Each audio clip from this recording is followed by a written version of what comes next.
slip it, slip it, slip it, slip it, roll, slip it, roll. Oof. Do you see what I mean? Yeah. There you go, bit of contact. Nice. Good man. Have a rest, have a drink. All right, so Max, so let's just have a talk about how this relates back to dating, like boxing training and dating. What would you say the benefits are for a guy? So, all right, how about this, right? Say hypothetically, there's some guy, he's a bit of a simp, he's a little bit like skinny fat, whatever.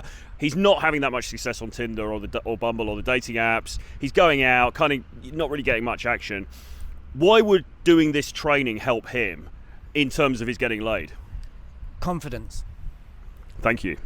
I feel that, you know, everything from his initial approach to having healthy boundaries, to having something to talk about, having something that will naturally interest her.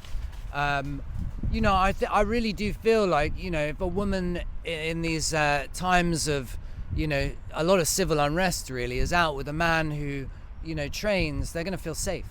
You know? Yeah, and a lot of women actually are into boxing. I remember my ex was actually quite a big boxing fan. She used to go and see fights and things. She was quite into it.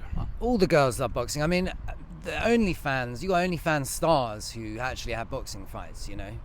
Yeah. So, you know, everyone's into it. But they're into that, like, raw masculinity, though, aren't they? They are, yeah. And there are people who say it's toxic. But like I said, I don't, you know, if you approach it in a healthy way, how can it be toxic? Like, obviously, if you know, learn boxing, go and sort of start fights everywhere, and the bravado and the ego that we spoke about on the first video, yeah, which, you know, I don't do, and no one who is actually any good at boxing, or, you know, any military man or anything will walk away because in a court you're a trained weapon, you know what I mean? So, like, you just don't cause, it's like, take no shit, do no harm, but take no shit. Yeah. But in terms of dating, I feel that, you know, it's helpful because